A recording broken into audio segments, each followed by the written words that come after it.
Hi guys, welcome to the channel. In this particular video, we shall discuss a process called chromatography. Let us understand it through one activity. What is the activity? So you can see the image here. You should take a thin strip of a filter paper. Then you should draw a line on it exactly above 3 centimeter of the one end of the paper, and you just put a small drop of ink exactly at the middle of that paper, right?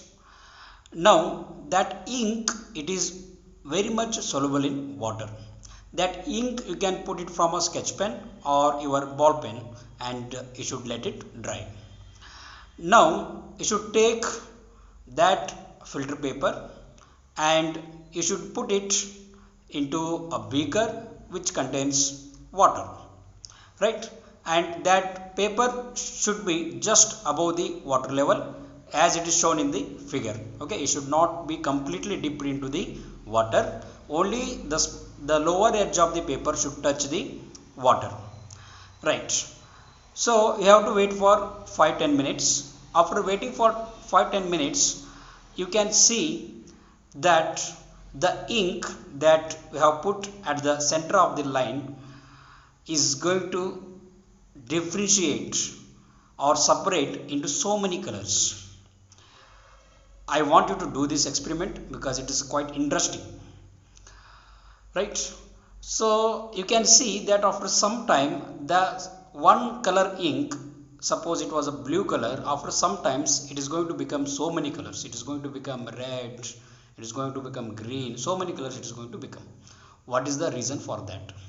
The reason for that is, you can see that the ink that we have put is going to contain a solvent which is water, and in that water they have put dye, and dye is a mixture of so many colors.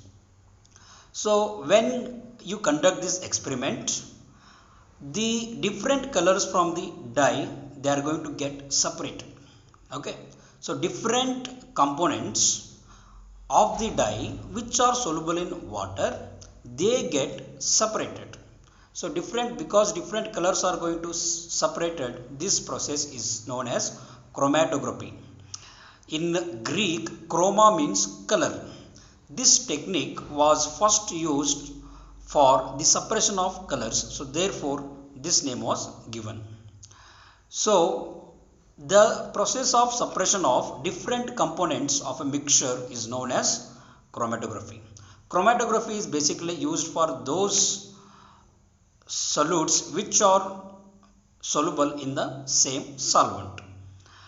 If you take the mixture of the water and dye, in the dye we have so many colors and those colors are soluble in water, so therefore you can use this method to separate different colors of a dye from the by using water, right? So where are this chromatography process is used? Basically it is used to separate different colors in a dye, and it is also used to separate different pigments from natural colors. Pigment means also colors, and it is also used to separate the drugs from the blood. Drugs means not the kind of drugs that you are thinking. Drugs means it is any chemical substance which are useful, right? So it is also used to separate those substances from the blood. I hope you guys understood. Okay, thank you guys.